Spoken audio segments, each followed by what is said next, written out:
les circonstances de cette mort? D'abord, vous allez vous rendre compte que ceux qu'on entend, ce sont ceux sanctionnés par les Américains. Ceux qui sont devenus la cible des enquêtes de Congolais ici, de gouvernement. On a cité aussi à un moment un certain Mundos. Hein? Oui. Alors, ce sont des gens sanctionnés par les Américains. Ça, c'est vrai. Mais lorsqu'on a sanctionné, on voudrait entendre une autorité militaire, comme un général qui est chef d'état-major adjoint. Même nous, ici, dans notre corporation, Moussangwa a commis une erreur, on veut l'entendre. Nous avons un tribunal de paix. À juge. Avant d'aller ailleurs par tout tribunal. Mais de quel droit un officier Général, chef d'état-major adjoint, on veut l'entendre par des civils, est-ce qu'il n'a peut-être pas supporté par cette pression? des gens de notre service en dehors de l'état-major? Pourquoi on ne l'a pas mis à la disposition de l'état-major pour que l'état-major l'entende? Il y a demande d'explication et tout ça, et puis après ça remonte. Pourquoi? Il avait un rendez-vous au niveau de la CNS? Du CNS, on veut dire les conseils nationaux. Mais le problème, c'est qu'il voulait aller en Afrique du Sud se faire soigner. Ça, c'est le premier acte. De là, on l'a ramené. On a appris dans les médias gauche à droite qu'il partirait en Afrique du Sud pour aller acheter le matériel pour venir faire écouter le président de la République. Ce qui est un non-sens. Le vrai service de renseignement, le conseiller spécial du chef de l'État, devrait laisser, bon, on le suit, qu'il amène ce matériel, pendant qu'il est en train de les installer, on l'attrape.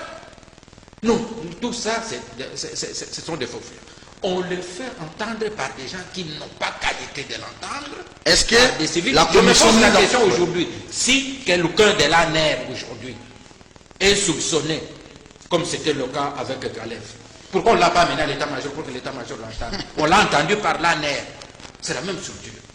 Et l'autre là, on l'entend par la maison civile du chef de l'État. est-ce que c'est vrai qu'il a été à la maison civile? Serge, je pose la question ici. Tout le monde ici aurait crié au scandale. C'est Mugalou. Un officier, oui, c'est Mugalou qui a envoyé son sport pour aller prendre un officier militaire. Et Non, d'abord, écoute, j'arrête ça. Alors, Diana, alors, arrête. Fidèle, si vous n'êtes pas d'accord avec Diana, il faut solliciter la parole. Mais il va être sollicité. L'émission est à la... Il a pris la parole pour Attendez, dire, moi je parle. non. Fidèle, on va terminer la semaine en beauté. Je dis ceci, le patron de la maison civile du chef de l'État, c'est quand même un évêque à la retraite. Je suis désolé, ça c'est un mensonge cru. Les mensonges de Il n'a pas Diana. été là. Il n'a pas été là. Il a été entendu par des agents de sécurité militaires mandatés par l'état-major Moussensé. Voilà la vérité. Mbala. Voilà. Parce que quand il arrive ici, il y a des soupçons sur lui. Et puis, Dieu son âme, l'homme n'a pas reçu une formation militaire. C'est un Maïmaï qui est entré grâce à l'UCD. Comme beaucoup d'officiers que l'UCD a ramassé à gauche à droite, surtout à l'Est. Alors, sans formation, j'en connais un qui a Taganda, qu'est-ce qu'il a dit? À la CPI, au début, vous allez plaider à quelque quoi Kinyarwanda. Vous vous rendez compte? Un officier congolais, il va plaider à Kinyarwanda. Même pas les Ngala. Il faut pas. Les officiers que l'UCD avait ramassé. Est-ce qu'il a craqué? Est-ce qu'il s'est pendu? Il s'est suicidé? Donc, la question est celle-ci. Donc, il n'y a que les enquêtes qui peuvent nous... Vous savez, les enquêtes, mais comment quelqu'un peut se pendre? Il a peur de quoi? Amatungulu, on nous a dit qu'il s'était pendu, non? Matungulu. Amatungulu. Amatungulu, le secret est resté jusqu'à aujourd'hui et le procès, sa femme est toujours en procès contre le régime ancien. Oui, c'est ce que nous attendons que la famille de Delphin Kaïm porte plainte. Oui, c'est ça. Il doit porter plainte contre l'État congolais. Alors, je dis ceci. Non, il n'est pas mort chez l'État congolais, il est mort chez lui à la maison. Non. Par contre, Tungulu était mort au quartier. Ici à côté. Il est mort chez lui. On l'a tué ici. Attendez, fidèle, c'était supposons même, il veut aller en Afrique du Sud se faire soigner. C'est l'État congolais qui l'interdit. On l'amène. Supposons qu'il soit mort de crise cardiaque. Et s'il était peut-être soigné, il ne serait pas mort. Ah oui, celle des enquêtes. On l'a ramené. C'est un des problèmes. Je n'ai pas dit que le chef de la maison civile s'était déplacé pour aller le prendre. Mais les militaires qui sont allés le prendre sont partis de la maison civile du chef de l'État. C'est connu de tout le monde. Et ce sont eux qui ont... Écoutez-moi, cessez de raconter des fake news. Je suis désolé, j'arrête ça. Moi, je vais souvent à la maison civile, il n'y a pas un militaire là-bas. Il n'y a pas un militaire là-bas. Merci Fidèle, merci à Jacques Ndiana. Il n'y a pas un militaire là-bas. Je vais souvent là-bas, j'ai des relations. C'est l'état-major qui a changé sa garde. C'est l'état civil. Il n'y a pas de militaire là-bas. Et puis le chef de l'État n'habite pas là-bas. Merci beaucoup Fidèle. Vous fouillez la vérité pourquoi? La vérité, il faut pas raconter le mensonge. Et ce n'est pas l'état-major qui est allé relever sa garde. Qui a relevé sa garde? Qui lui a mis d'autres gardes? Ce sont des questionnements. Ce sont des questionnements. Merci beaucoup pour aujourd'hui. Fidèle, on va se limiter. À la maison civile. Tout ce que nous faisons, il n'y a pas de militaire.